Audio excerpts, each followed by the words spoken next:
Anita, how's your mental health? Questionable at all times. You know this. Yeah, how's the mental health of your children? Also a little bit tricky. Can I tell you my experience in trying to find therapists for myself and my kids, Mel? Yes, please. Okay, this is how it goes. You ask around your friends and your family for a referral for somebody who's nearby. You finally find somebody who sounds like they might work for your family. You give them a call and you find out that A, they're not accepting new patients, or B, they have a huge wait list. So you start over again and you ask people if they know anybody who would be a good therapist and a good fit. Finally, you find one, you go and you meet with them and you figure out that you don't actually like them that much. But it's been so much work to find somebody who you can go to in your area that you're kind of stuck with them. Well, do you have any ideas for how to get around this? I do, because guess what? I've actually had some therapists that I have found on my own, which involves what you're saying. Sometimes I remember one time I was like 3 hours in the bathtub on my phone looking Yeah. through websites. I was such a prune at the end. But I have also had the experience with working with BetterHelp. And it was like, I don't want to say too good to be true, but because it is true, but it's like amazing because I was matched with my therapist within 24 hours. And you didn't have to go through all of that other ridiculous process of trying to find somebody. And here's the cool thing too, is if that person didn't work out for you, you can just switch and say, and it's not like you're committing to another years long search for somebody who you're going to jive with. It's true. And I lucked out, or maybe just BetterHelp is really good at matching people together because I never had to change my therapist. I loved her. Perfect fit for me. And I know that some of our friends have used BetterHelp and they've had to change therapists, and boom, same day, you can change. Easy peasy. You can ghost your therapist. Get a new one. I love this idea. BetterHelp is one of our sponsors. If you use our promo code trybetterhelp.com/WWDN, you get 10% off your first month. And we totally recommend it. Yes, get some therapy. That's trybetterhelp.com/WWDN. Everyone, I'm in Anita's bedroom and she has physical therapy tools Yeah. and screaming kids outside the door, and there's a bat right next to us in case there's intruders. But not and my children. I No. won't hit them. And Mel might. I don't care today. And one of them was hitting me on the head with something and I didn't care. It was a shark. Okay, with a shark. So that's how our day's going so far. Welcome. We just had dinner. Mel came over. We had some chicken. She refused to eat the cauliflower. She said it would make her gassy. Well, guys, you know cauliflower farts stink so bad. I love cauliflower. They're like so broccoli much, farts. Mel, why don't you care about anything? Because my life is one continual source of drama. But I do love All the Widows. Does that count for Yeah. like something positive? Sure, I think so. So, you're just like making it from day to day, second to second, just doing the things you have to do, and Yeah. trying to check out from everything else in the world. Yeah. But I'm still functioning too, like teaching. I'm going to rehearsals for this really awesome concert that I'm going to play a week from today, a gospel concert. I'm stoked about it for a Juneteenth celebration. So it's going to be awesome. Like the kind of concert where there's 3 guitarists, 3 keyboard players, 10-piece gospel choir. I'm the only white girl in the band, and it's a pleasure to learn from everybody. So Excellent. that's been really good. But then when I get done with that, You have nothing I'm to just live like, for again. there's just been so much stress. My brain just has had so much stress. But I want to talk to you about something that happened this week, and I want to get your take on it. Okay. So I can talk about this pretty openly because I know this person does not listen to the podcast. And so, you know how you have your people who, after your husband died or your person died, they kind of disappear from your life and you feel really disappointed. So there's somebody in my life who I have harbored this hurt from because I expected them to be there. Really good friends with Jason. And in this particular circumstance, Jason showed up for them in some big ways. So the fact that they didn't show up, like I hold that inside of me a little bit. And I felt like, you know, it's been 3 years. I've kind of come to terms with it. But then this week, something happened and it was like so small. And it was that they didn't give my daughter a ride somewhere. And I felt like the rage of 1,000 suns. And in a normal circumstance, I would have been like, oh, whatever. But I was like, do they not know that I have only one person here who can drive, and they have 4 people at their house that can drive? You know what I'm saying? So then I went and picked up my daughter, and I was so angry. And she was like, sorry. And I'm like, could they not have given you a ride? And she's like, and then I felt immediately bad because she felt like it was her fault or her problem. So then I had to explain. And it was like not congruent with the situation. Like my anger came out way stronger than the situation called for. It's delayed. I just think it's because I was like, it was like the culmination of that like deep disappointment with them, that when that happened, I was like, you can't even help in this tiny, tiny way. Like you have no recognition of the situation that I'm in. And it was like kind of bizarre. I think it's so interesting that our brains do that, because I totally get it. I think last week was when we kind of talked about this too, because I'm kind of reliving certain things like that too. And it's like, don't say you're going to be there and then not be there. Like it's cool if you don't want to be there. I mean, kind of, but just don't say you are, and or be a really good friend and disappear. And then you have anger feelings about it. You have betrayal and abandonment issues surrounding it. And I can totally see, Anita, why you feel how you feel. And I'm sorry. Yeah, I mean, they never like promised to be there. I just assumed because we were such good friends that they would like reciprocate the kind of help that we gave to them when they were in kind of a, not a similar situation. But I just thought it was so funny that something so small triggered such a flood of emotions. Like it was the first time I was letting myself feel that disappointment out loud, almost. And I was like, roar! My daughter was like, sorry. And then I'm like, okay, listen. I will always come pick you up. Like, please don't ever feel bad about, because it's like, you're not supposed to do that with teenagers, because then they're like, I won't call my mom because I'm scared. But anyway, I wondered if you had thoughts or had experienced that. Yes, I sure have. Well, I want to know how you're doing with it today, because it's been a few days, probably. Yeah. I mean, I just feel kind of silly about it now. Like, I took my daughter to therapy and we talked about it. She's like, yeah, my mom was really mad about something. And I was like, oh, I'm just so sorry, because I'm not mad at you, But it seemed like I was mad at her. And I think that kids in this situation get that a lot. Like, they feel like whatever the emotion is, they caused it. And they didn't cause it. They just are kind of getting they're there. Yeah. Which is unfortunate.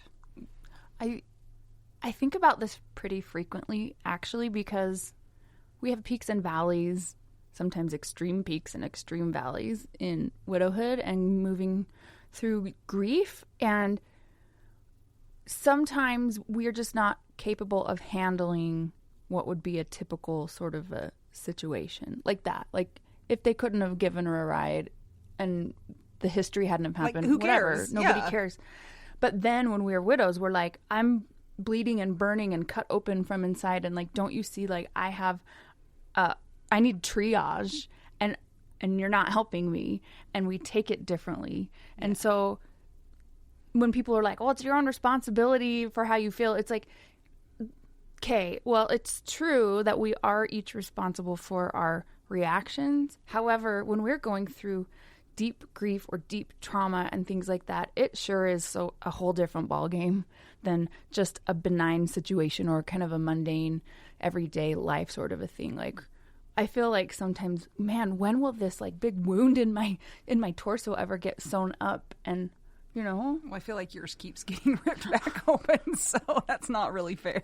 Because I feel like I'm doing a lot better than I used to be. Like, sometimes I feel like we're even functioning. I'm like, man, like, we're doing pretty good. So just those things come and kind of slap you across the face. Yeah. They're annoying.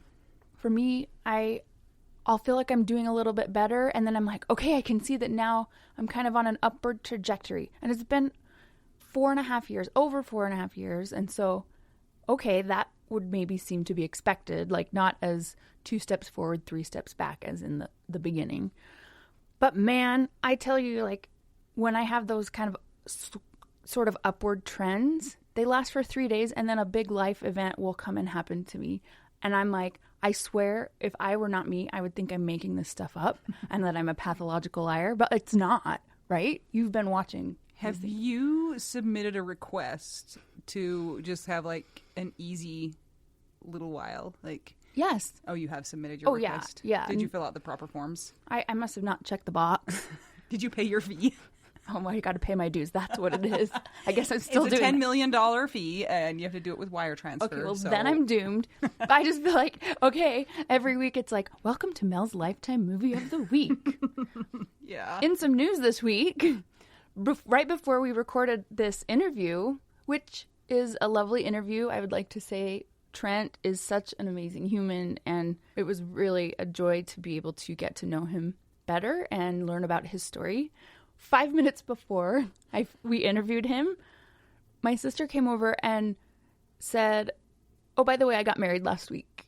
And we didn't even really know she was seriously dating someone, I guess. So anyway. They'd been dating for like 3 weeks. I think so. So I have a sister-in-law, so I just have a lot to process. And she's super cute.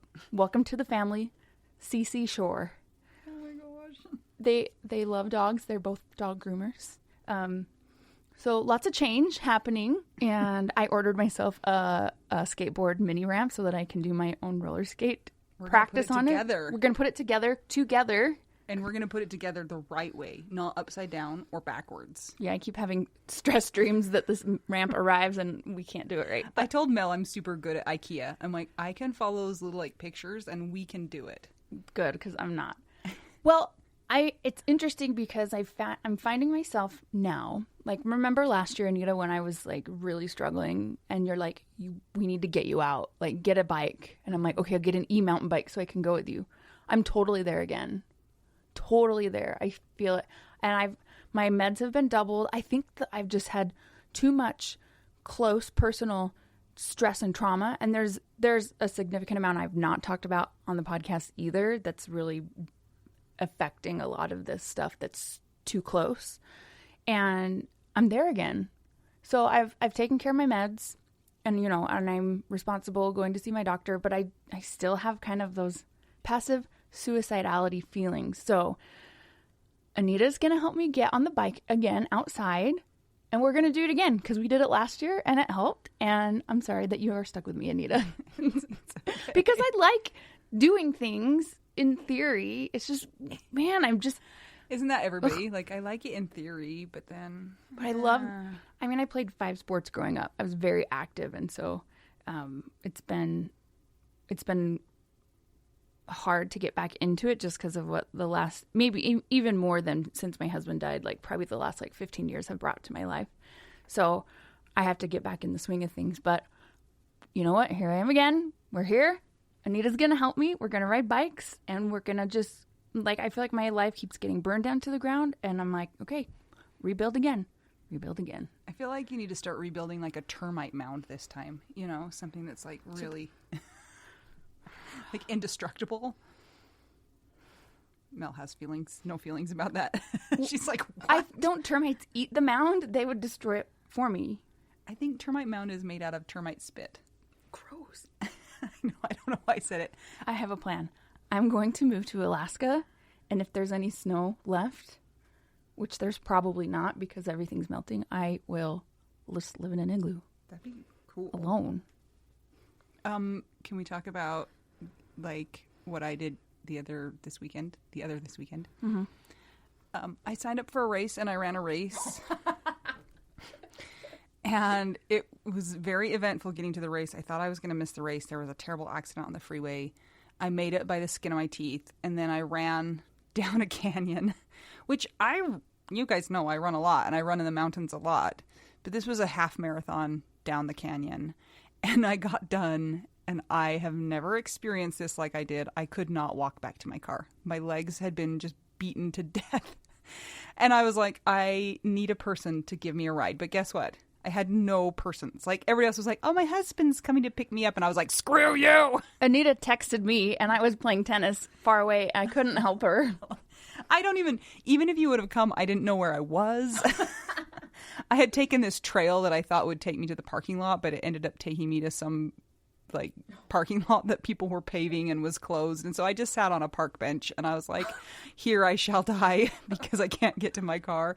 I did finally make it to my car, but I cannot walk today. And I am struggling to function as a human. It's so bad. Except for you just made really delicious dinner. I know. You're doing really good. Oh, man. You didn't see me have to walk down the stairs to go get the chicken out of the freezer. It's so bad. Oh, man. You guys, we had Zoom hangs this weekend, and they were really great. I could go to one of them. Yeah, I went to both of them, but the second one I was at the pool, so I couldn't hear very well. But you guys are just such lovely people, and it's so great to be able to hang out with you and hear your stories. And I'm always impressed when somebody asks a question, and maybe at the beginning people are like, I don't know. But then it's like the floodgates open and people are like, what about this? Or this is what I've tried and this is what I've worked. And you come away and you're like, man, that was like cool. I love how the partner loss community supports others in the same community, and together we help each other. It is really helpful. Like sometimes you're alone and you're like, nothing will help me and I'm alone. And then you get on a Zoom and you're like, oh, it's going to be okay. And look, I have friends and they live all over the world, but they're part of my life. And I trust them more than I trust other people. Yeah, and they're like, maybe you should make a chore chart for yourself. And you're like, I never thought about that, but that's a good idea. And or maybe they're like, hey, what if we just make chocolate chip cookies right now during the Zoom? AKA Karen. And she did. Absolutely. So we hope that you will come join us in the Widow Wives Club. That's where you find out all the information about the Zoom hangs and things like that. You can also find out about that kind of stuff where, Mel? In our app. It's on any app store, and it's free. Do it. Yeah, so come check it. Come check it out. Oh, gosh. Come check out the Widow Wives Club on Facebook. Just make sure you answer all of the questions. And guys, back to the app for a second. Just so you know, I've been making more calming music tracks for us widows. Grief-specific, studying music. Missy wanted one made for when her foot was hurting because when she gets griefy, her foot acts up. I don't know. But those are also in the app under calming music.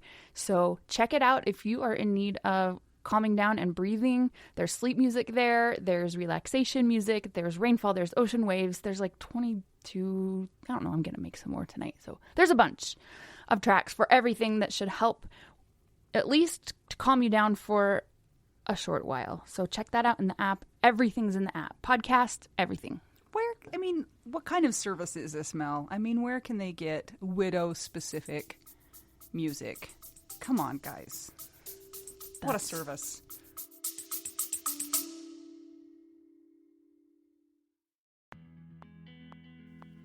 Sometimes we assume that unless we had a huge life insurance payout, we don't really need to know anything about investments or even finances.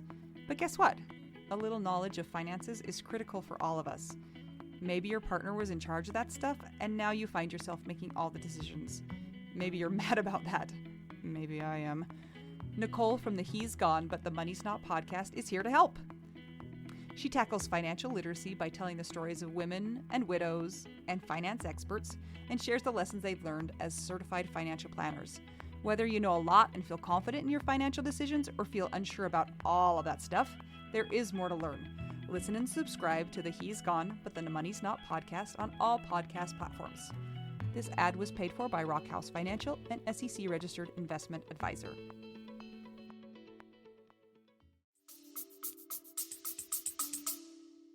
That's true. That's a good point. We're just in such a weird life. There's figure like we a need niche for everything, I'm telling you what. And it's free, of course. So do that thing. We also have links to our Patreon. If you'd like to support the podcast, you get a shout out at the $10 level and up, as well as ad-free episodes. We're going to do our shout out at the end of the podcast today because we just feel like changing it up. Sometimes you got to try something new. See how it goes. Yeah. And if you don't want to join the Patreon, then buy us some tacos, guys. Go to buymeacoffee.com/widow we do now. We actually go get tacos. So thank you for those who've sent us to go get tacos in the past. Yes. And if you don't want to do that, please write us a review. It's free and it helps others to find us who are in need. You know, a lot of widows are alone and isolated and don't have community. So that really helps us to kind of get bumped up in the stupid algorithms and all that crap so that people can find us and then find community. All right, shall we get to our episode then? Yes. This is such a fun episode. I just really enjoyed it. Just like Mel said, Trent was a gem of a human. Yes, we love you, Trent. Thank you for talking to us, and we can't wait for everyone to hear your story. I'm Anita. I'm Mel. We are two young widows. We're full from eating chicken. One of us can't move. One of us is struggling, and we're trying to figure out widow. We do now.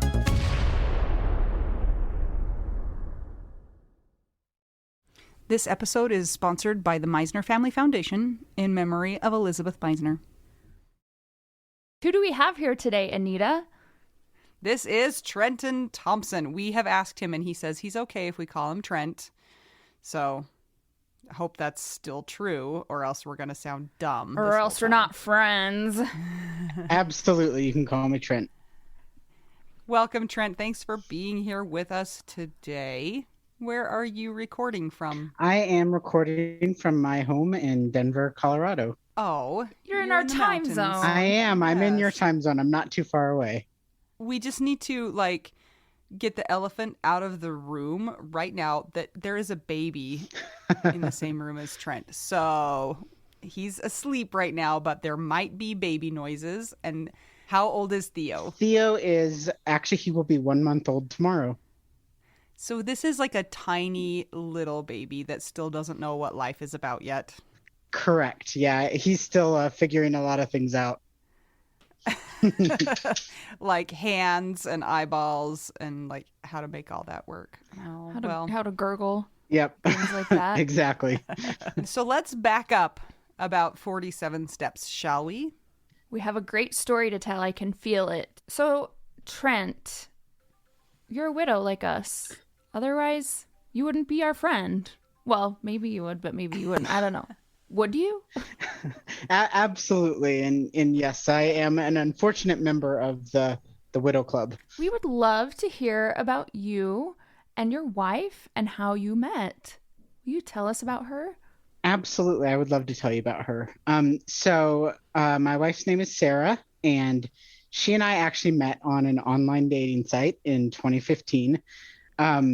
She messaged me a very brief initial message saying that my dog was very cute. I had a dog at the time. His name was Elvis, and he was a beagle. And she had a dog, a Shih Tzu, a Shar-Pei mix. And so we started chatting, and we very quickly decided we wanted to meet in person. And so we met up probably, I don't know, a week or two later at a Starbucks and chatted for what felt like hours and nothing at all. And I don't know, that was kind of that was it. After that, we saw each other as much as we could, and things just rolled. But our second date was actually at a cemetery.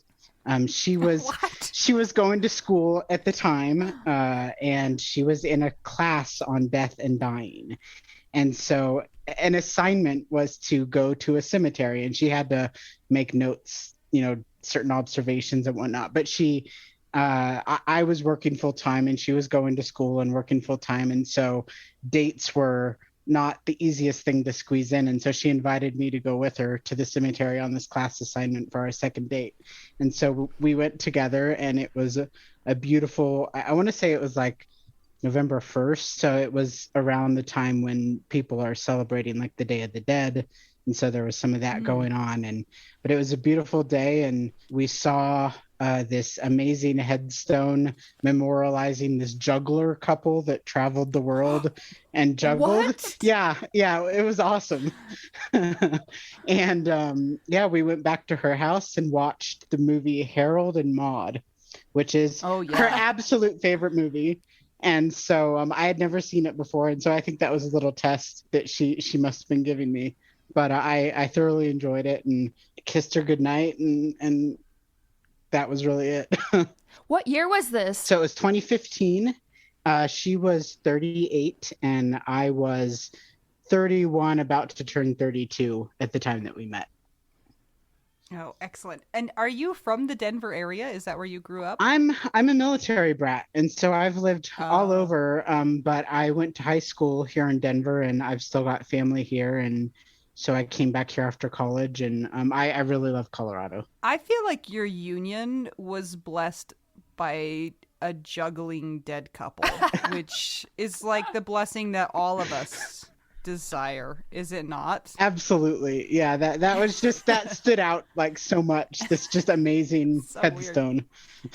Now, Anita hasn't gotten a headstone yet, and it's been almost 4 years. So, Anita, maybe that could be on the list of possibilities. That's kind of amazing. I'll write it down. Yeah. For sure. Wow. Okay, so you guys met in 2015. Yes. And then what did you guys do next? So she actually lived about an hour away from me, north of Denver. And so we dated.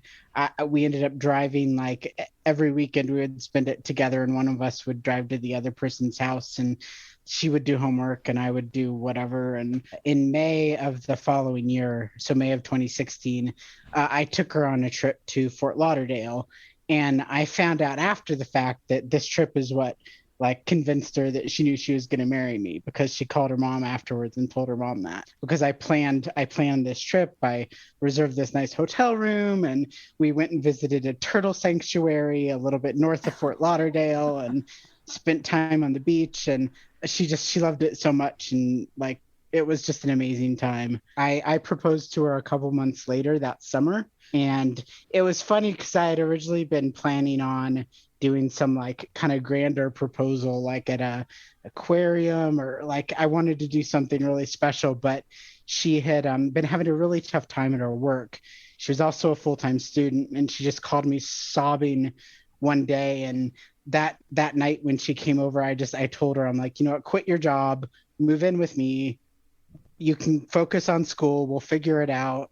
And then that night I kind of decided I should probably propose, since I'm planning already, if I asked her to move in with me, like, so I ended up proposing that night. She was very happy. Did you propose to her over a bowl of shared ramen? I did not.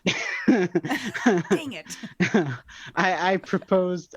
Gosh, I think we were just sitting in the bedroom talking about her moving in and stuff. And I'm like, so I don't want you to think this is off the cuff, because I've actually been planning it for a while. And I actually proposed with a pearl and diamond necklace instead of a ring. She loves mermaids. She loves the ocean. And so a pearl felt really appropriate, and she really loved it. As all Coloradoans do, love the ocean. Yeah, we always said we wished we could pick up Colorado and like move it next door to Florida. That way we could stay in Colorado but vacation in Florida and have it. Can you imagine how expensive real estate would be if you did that? It'd be over, guys. You can't have it. You can't have it all. I'm so sorry. Beautiful Rocky Mountains and the ocean. Yeah. So obviously she said yes, and then she moved in. She did. She said yes, and she we had to plan on the moving in. It took a couple months because her lease. We had to work out her lease situation, and actually we decided to start house shopping because I had already been thinking about that, and so she actually moved in with me, and then a week later or 2 weeks later, we moved into a house that we had just purchased. And we got really lucky because we looked at like 5 houses on one day, and the house we ended up buying was the last house we looked at. All the others had been just complete like no-goes for one reason or another. Slanted floor, a jacuzzi in the living room, like wow. Yeah, 70s mirror on the ceiling. Exactly. But this one checked just about all our boxes, and somehow we managed to get it, despite the housing market being a bit ridiculous even back then. Yeah. And so we moved in together, bought a house, and we started our life together. She was still in school and I was working full time, and we're not a particularly like adventurous couple. We're both homebody types. We love to play board games, and we watch TV and movies together, and we're both big fans of like X-Files and Buffy and kind of nerdy things. And actually, I don't know if you can see, I'm wearing a shirt that has cat versions of Mulder and Scully from X-Files. I see it And now. I see it now. she bought us matching shirts of this for our honeymoon, actually. Of course, as one does. But yeah, so we ended up deciding after we moved into the house, we're like, well, why don't we just get married here? She had been married before. We were both, we weren't, super young. So we're like, well, let's just have a wedding at home in our lovely new home. And so that gave us incentive to like get things together. And we actually ended up getting married that November. So it was just a little over a year after we met that we got married in our newly purchased house. And it was the best wedding ever. It was perfect for us. And we had, I don't know, maybe 25 family and friends over that we packed into the house, including some that traveled from out of state, and we celebrated, and it was a beautiful day, and I loved it so much.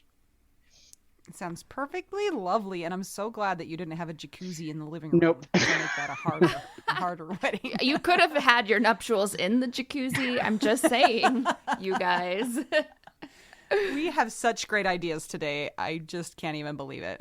We do have a non-functional jetted tub in the basement that has never worked, and that we had always talked about replacing with a tub that actually worked, but we just hadn't gotten to it yet. So I do not get the jetted tubs. I just do not get them. I feel like they all break. Yes, and I feel like you can't clean them, so they're like always like slimy. Sorry if you love jetted tubs, and hopefully yours is and working. And you don't better. have to clean it, yeah. So you got married in November of 2016, is that right? correct. So you're living the newlywed life, and what did life bring for you after that?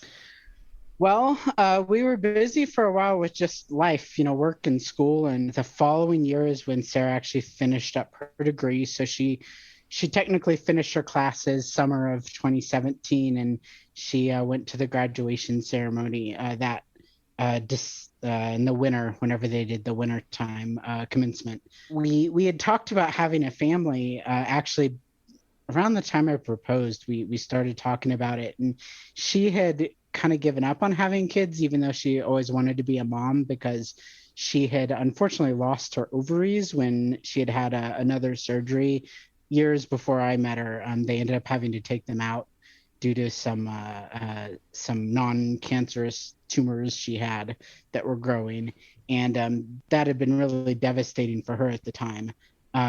But at one point we were talking, and I'm like, well, I could carry the baby because I'm a trans man. I have all the parts that are needed. And she burst out crying happy tears because she just never really had thought about it. And I don't think she had necessarily wanted to ask me to do that because she didn't know how I would feel about it. Some people just wouldn't be comfortable doing that. And so that's kind of what we planned on.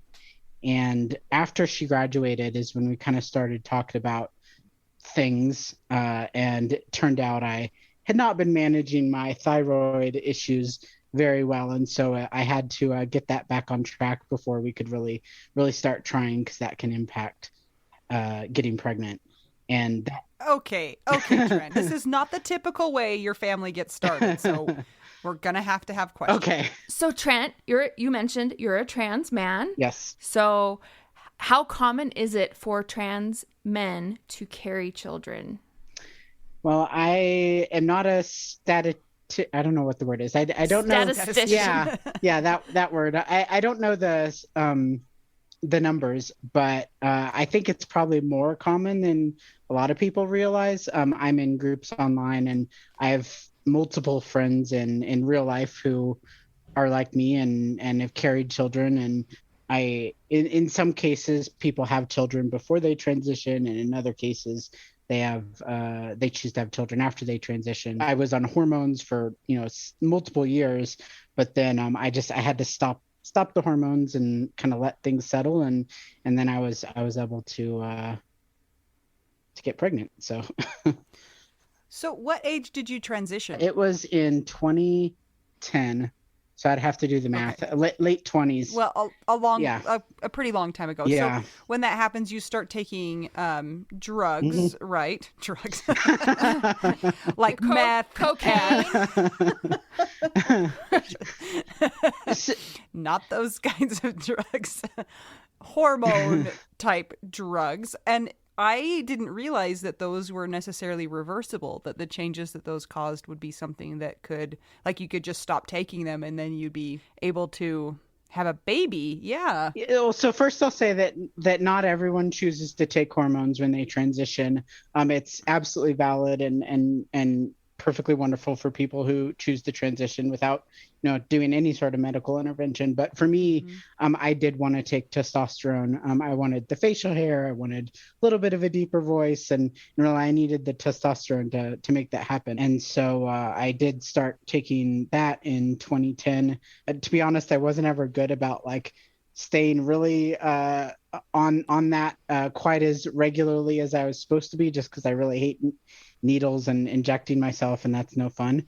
But I was on it for years, and to be honest, there's not a lot of studies, because anything that's really LGBTQ related or even like women related, like that doesn't tend to get the attention or the studies by science, as we all know. Anecdotally, we know that for testosterone, there have been lots and lots of people who can they stop taking it, kind of let it get out of their system, and then their kind of reproductive parts kind of work the way they did before. Other things don't reverse. I still have my facial hair and my voice didn't change back, but yeah, so that's what I just had to go off the testosterone.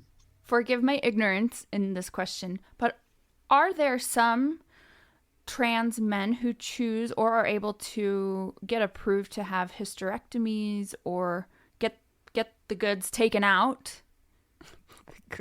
Yeah, absolutely. Yeah, some people get the junk out. Yeah, some people go that route. I didn't, because in the back of my mind, I kind of, even before I met Sara, I'm like, well, if I don't ever meet someone, I knew I wanted kids, and so that was kind of like in my back pocket as something I might want to do one day. But yeah, I have friends who have had hysterectomies or different procedures. So okay, were you met with good support by friends and family when you transitioned? Yeah, I feel very fortunate. My family has been fantastic, and actually I still work at the same place that I worked when I transitioned, and my workplace has been great, and my friends are great. So yeah, I'm overall great. Yes, they're all great, and I wish I could say that were the average experience. Unfortunately, I know it's not. But I've got a really good support system. So here's another question, and you can tell me that you don't want to tell me. When you met Sara, was it like on your dating profile, I'm a trans man? Like, when did that conversation happen? So for me, I personally felt most comfortable putting it in my profile because I wanted that to be like upfront. And I didn't want to have the experience of having to tell someone after the fact and having them not be okay with that. And so I was just like, you know what? I would rather just put it front and center, make it nice and obvious. Right. Not everyone takes that approach. And I think it's really just up to everyone's individual comfort level and whatnot. And I don't think there's any one right way to do that. Exactly like putting widow on your profile. Right. Your dating profile. Yeah. So that's interesting because Sara knew right off the bat and you guys just connected, and it was like you saw the juggling cemetery people and then you were like, let's get married and move in together. You said no to the jacuzzi in the living room, and then you're like, let's have babies. Let's see the sea turtles and I'll give you all the mermaids. Hey, if you had kept the jacuzzi in the middle of the living room, you could have had mermaids. Just saying. We could While have. you watched Scully. Yes, we could have. So you can have a baby, and you had the conversation. And so how did you go about doing that? Well, so first I had to get my thyroid stuff worked out because I've got hypothyroidism, runs in my family. That took actually like 6 months of getting back on my medication and adjusting the dosage to get things worked out right. But once that did, then that kind of gave us the green light to like move forward. And so it was a very bizarre experience going online to a cryobank and picking out a sperm donor, just like we were shopping on Amazon. look, looking at the different profiles, and it was important to Sara that she wanted like an anonymous donor. She wasn't comfortable doing like a like someone we knew in real life, a known donor. Yeah. I think I feel the same way too, just because I've read some news stories in different places where there have been a few cases where, you know, donors came back and tried to get custody, and like it feels more complicated. And I know it's it's the right direction for lots of people, but for us, we were much more comfortable going with a donor route. Okay, so here's a stupid question. Are some of the like sperm samples more expensive than others? Like, can you pay to get like somebody who is super good looking or like a genius like Elon Musk? Yeah. Or is it all the same price? Because you're saying you're on Amazon. So it's like, do they have like a coupon for the guy? And how do you know if it's viable? So I'm definitely not an expert on all things sperm donor related, but I think it really depends on the cryobank as far as like pricing and how they do it. I have seen some where they have like different levels of pricing, and seriously, I was just joking. I was really joking. Yeah, and I don't know how they decide what level someone's at. Like, I have no idea. Whoa! But the one I went with was a lot more simpler. I think they had kind of more standard pricing, but very strange. I'm learning a lot. Yes. So you selected your donor, and then tell us what happens next. And it goes. So yeah, we wanted to try it as simply as possible initially, and so we ordered some and had it shipped to the house, and we attempted at home pregnancy, and we did that 3 times. This was summer of 2018 by that point. Unfortunately, none of those 3 attempts worked, and donor sperm is very expensive. And so by that point, we decided to go see a fertility clinic just to kind of get things checked out, see if there's something we could do that might make it a little bit more of an efficient process. They had us do tons of tests and came back and decided I probably have PCOS. And so they had me add a medication, and then we actually moved forward with a procedure called an IUI. We did 3 of those with them, and it's very similar to what we're doing at home, except they help deliver the sperm into my uterus rather than what we do at home. And so it's a little bit more of a direct route. And the 3rd attempt, actually, we got pregnant. So that was very exciting. So that felt like good news. There was this other thing happening around the same time, and that Sara had been having some kind of health issues around her own reproductive system, and she had been having some concerning symptoms and whatnot. And she had gone to see her regular doctor, I think, before we did that last IUI, and her regular doctor referred her to a gynecologist, and it took a couple weeks to get in to see that. And so by the time she went to see the gynecologist, it was after we had done that last IUI, and the gynecologist came back and basically kind of told her, I wasn't in the room with her, but that she thought it was probably cancer, actually. Sara had been having bleeding and pain, and it hadn't started out bad, but it had, like, in that like 2-week wait between when she saw her regular doctor and when she saw the specialist, like, it had gotten progressively like really, really worse. And so we knew it was probably something serious, but we weren't sure. So they referred her to go get an ultrasound at, external ultrasound place. And of course, all of this is happening like as we've been actively trying to conceive, and it's just like, what is going on? They had her get an MRI or a CT scan. I'm not a medical person, so I'm not really sure what she ended up getting, but it was very big, and it was kind of scary, and we had to go to the hospital to get it done.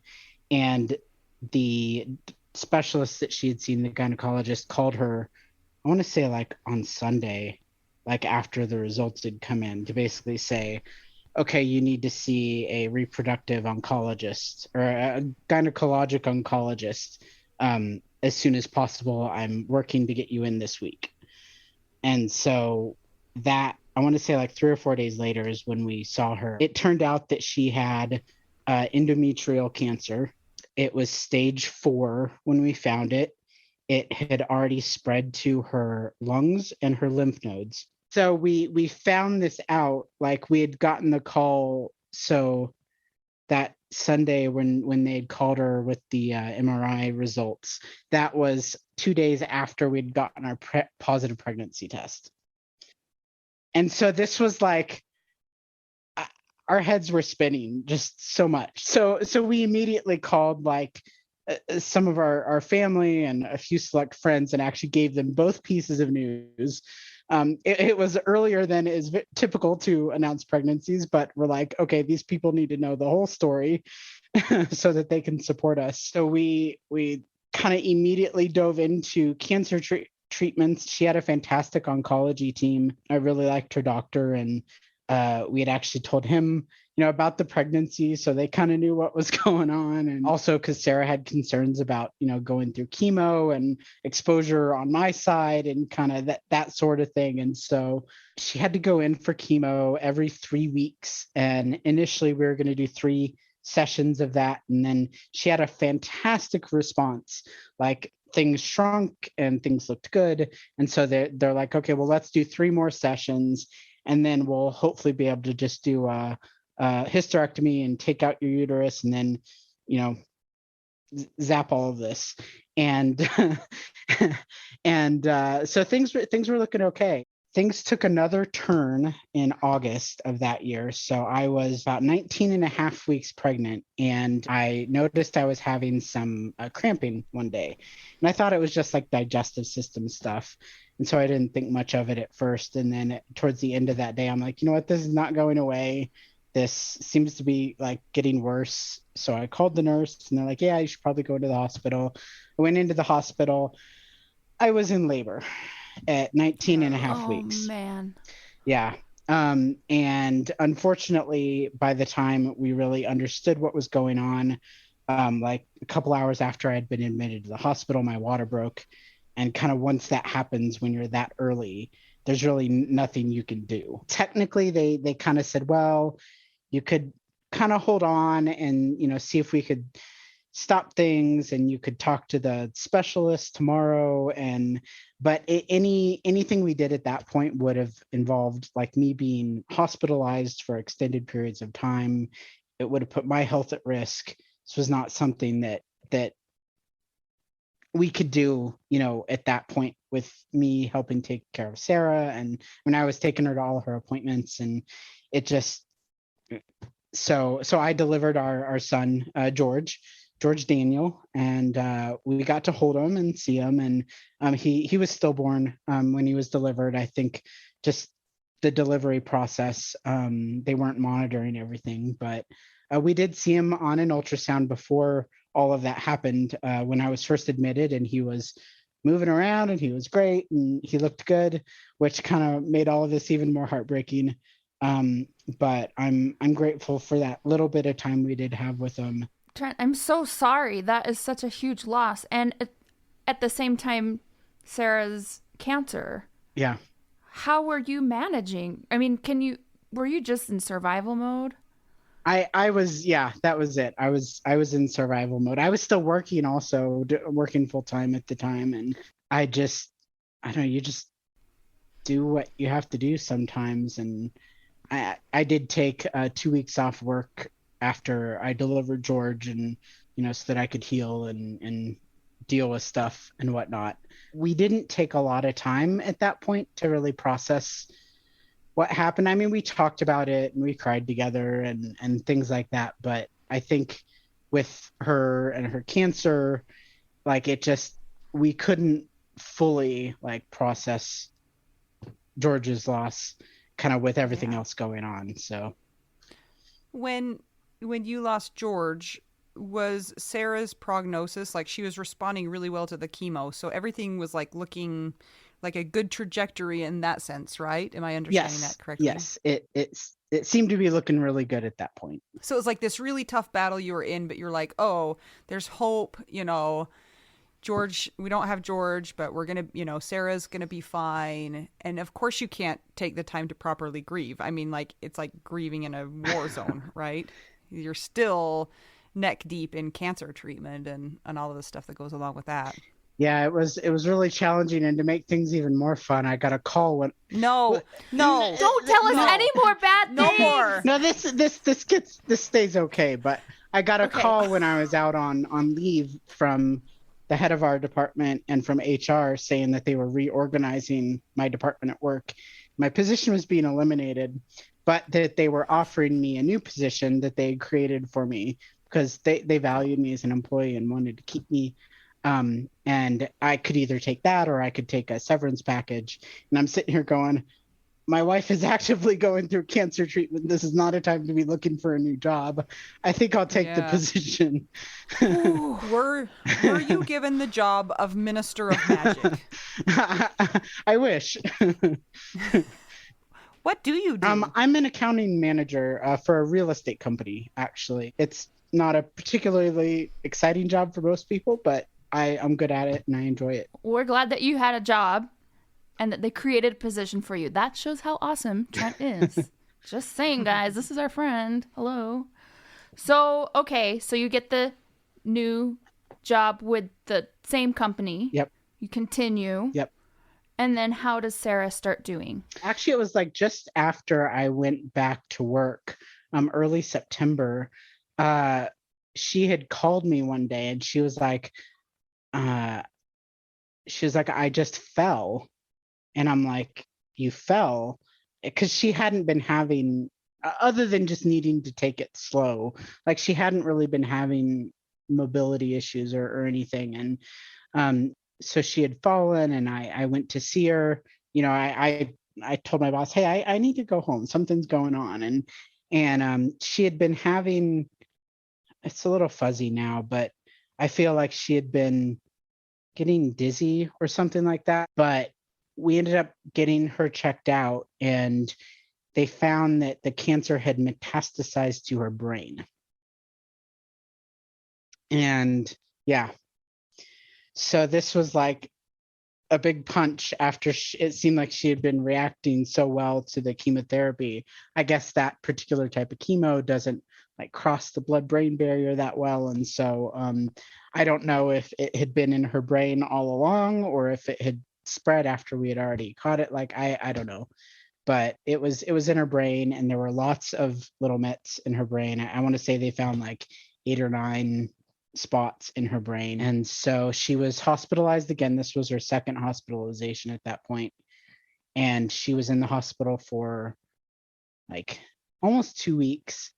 And they did a 10-day course of radiation for her head.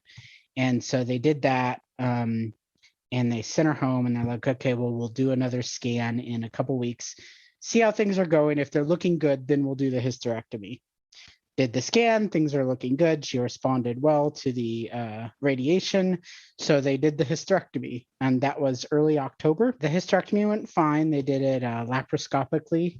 And so she was able to go home after a couple of days, I think.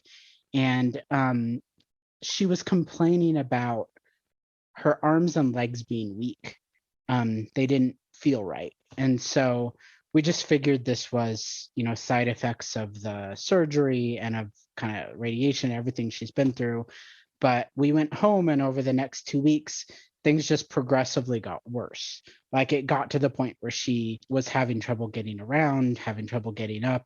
And finally one night she got stuck sitting down and she could not get up. I was trying to help her. It was not a good situation. She called her doctor and he advised, that it was appropriate to get her to the hospital. And so we actually had to call 911, have them come get her, take her to the hospital via an ambulance. And that was actually the last time she was ever in the house. So she in the hospital, things just kept getting worse and worse. And after they found it had metastasized, but she started being altered. She quit responding as like she normally would. She was having trouble staying awake, having trouble participating in conversations. And this was like this gradual change over a couple of days. The morning of November 1st is when her oncologist came in to see us in the ICU. And that's when he kind of told me, he's like, there's nothing we can do. And he's like, I think it's time to consider hospice. And looking back, I'm a little angry that they didn't tell us sooner, because I feel like it was pretty clear the trajectory we were on. And by the time that conversation was held, Sara was already unresponsive. And I would have really loved to have had the opportunity to talk with her about some of this. And, we didn't get that chance. And that's kind of one of the few things I have a little bit of regret over. So November of 2019 is when she died. So anybody doing the math, remember how you have a new baby at your house, will know that this is a recent occurrence. Yes. Because a 4-week-old baby, 2019. So before we jump to that, tell us a little bit about how it went after she died and in the immediate aftermath and kind of the decision-making process that came into having your new baby. So I don't know. I'm an action person. Like when something's wrong, I like to try to do something about it. And so really after Sara died, I found myself kind of just digging into the paperwork. As we all know, there's like so many like logistical tasks, and I had to, make arrangements with the mortuary to get her cremated, and I planned her service, and I had to coordinate things with her parents. That was another kind of unfortunate part of all this, is that they were flying in to try to come be with her, and she died actually while they were on the plane. So they didn't get the chance to see her before she died. They were there for the service, which I was thankful for. But we actually had I really liked the service and how it ended up. It was we called it a celebration of life, and it was with a lot of her friends and people, and it was sad, but it was also like we told stories about her, and it was good, other than the fact that my wife was dead. Yeah, that's small facts. But yeah, so I got through all of that. I only took about 2 weeks off work, and looking back, I should have taken a little more, but it was kind of one of those things where I'm like, well, I didn't know what to do with myself. And so I'm like, well, I'll go back to work. And I knew almost right away that I still wanted to be a parent to a living child. And so that was kind of the thing I moved on to after I kind of took care of all of the stuff directly relating to Sara's death. And I got back in touch with our fertility clinic, and I'm like, okay, hey, I want to, get things going again. And in 2020, as we all know, we had our wonderful pandemic that started, and I started fertility treatments again, and I got through life by I started doing some kind of blog writing. I don't make any money or anything off it. I just write things and put it out on the internet and share it with the people in my life. But just writing about grief and loss and my experiences, and I found that a really helpful way for me to kind of process things and share it with people in a way that I could do during a pandemic. And I stayed in touch with people as best as I could, despite the fact that I, wasn't really actually physically seeing people much. I did 7 of the IUI treatments in 2020, and none of them worked. It's very disappointing and a pretty big cost, unfortunately. But I decided after that to move on to IVF. And by some miraculous turn of events, my work started covering fertility treatments in 2021. And so I switched to IVF, and in 2021, I went through that process and was able to coordinate getting that covered by my health insurance, which was amazing. And it worked. Like the first round of everything worked. Wow. Did you use the same donor? Was that an option, or did you choose a new donor for your second pregnancy? I would have liked to use the same donor, but the clinic I was working with for IVF had certain requirements, and the place we got the sperm from the first time didn't meet all their requirements, so I had to kind of start over. When those IUI treatments weren't taking, did it feel like loss after loss after loss on top of loss, or were you just so future focused that you're like, I'll just try again? What was it like for you? I don't know. It was kind of somewhere in the middle almost. Like it was hard when they weren't working, but it wasn't, for me at least, when each cycle wouldn't work, it wasn't the same as like losing a pregnancy, for example. And it was more of my brain started going to, okay, well, what do we need to do differently to get the results I want? And so that's why I ended up shifting to IVF. Your situation is a lot different than some of the other people who we've talked about who have decided to get pregnant after their spouse has died, because this baby doesn't share any genetics with Sara. So I'm wondering how that feels for you and how you make this baby honor her in a very like scientific way. It's not Sarah's baby. How do you deal with that? It's really complicated, and it's definitely something I have spoken to my therapist about several times. Yeah. For me, Theodore, he's my baby. He's not Sarah's baby. I wish she were Sarah's baby, but like she wasn't here to pick out the sperm and to go through the treatments. And that's the weirdest sentence we've ever heard. Keep going. Hey, we're going to IKEA. We're gonna pick out some sperm, honey. I tell you, that's one of those things when I was a kid. If you'd have told me that we could just order that up online, get it DoorDashed on over, which you probably can, you guys. Oh yeah. So I wish Theodore were Sarah's child, and he's not, but he is George's brother, and George's mom is Sara. And so they're related in a way. And I don't have all the answers on how all these conversations are going to go, but I am determined that Theodore is going to know who Sara was and who George was and how important they are to me. So it's kind of something on my list that I will be working on over time.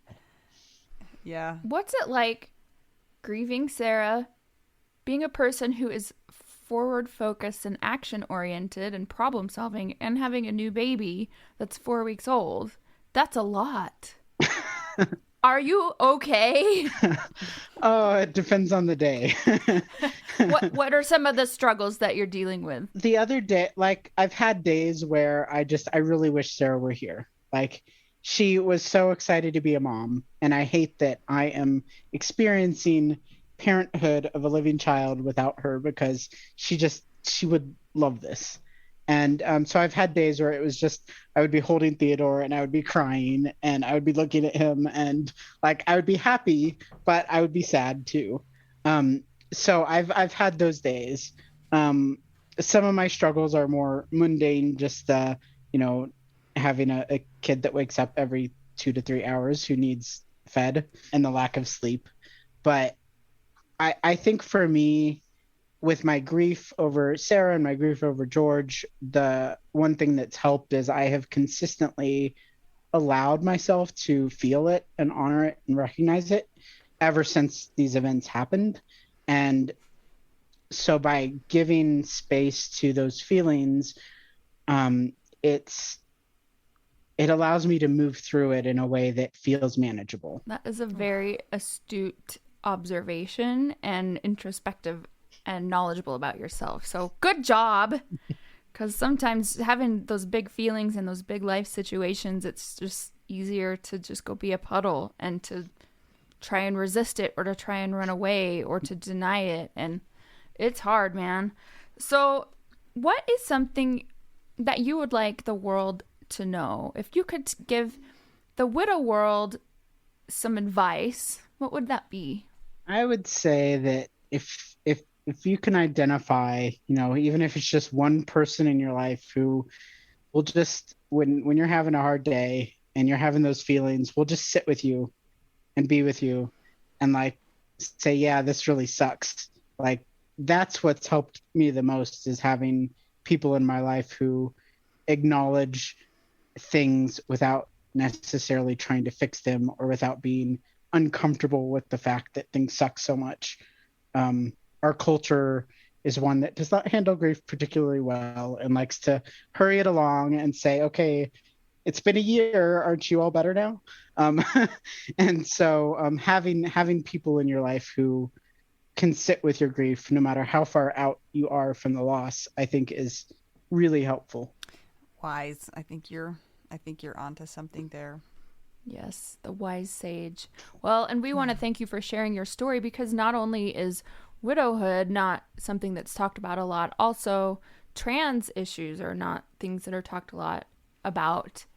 We know that in 2015, that's finally when all states recognized same-sex marriage.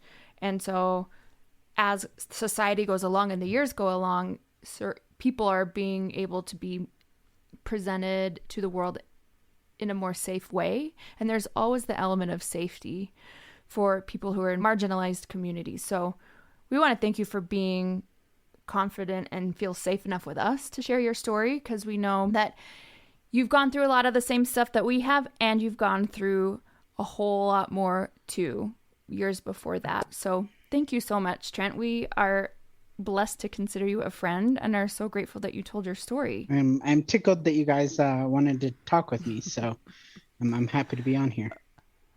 Yeah, Trent even made time for us when he has a newborn. I was like, do you think maybe we could interview you? I know you have a newborn. Like, I'm sorry I'm even asking. He was like, oh yeah, sure, fine. It was a lot easier than I thought it was going to be. So.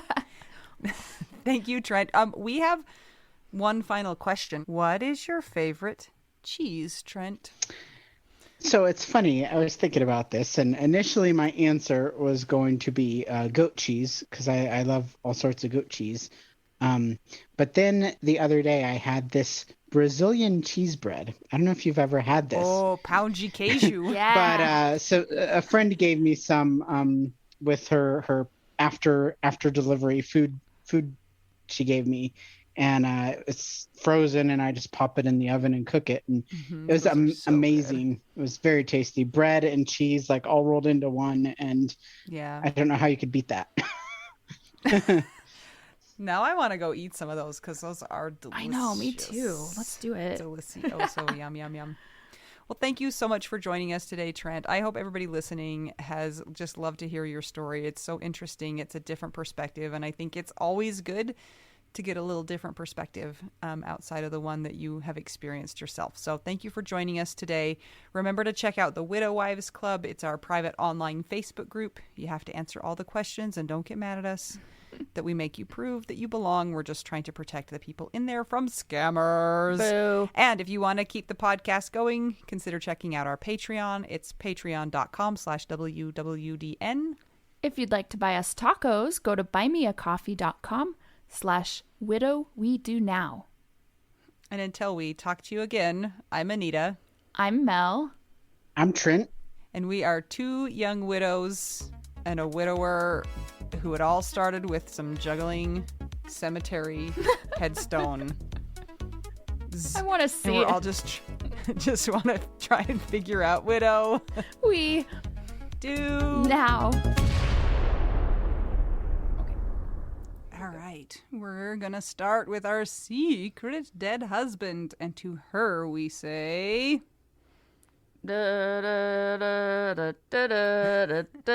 widow.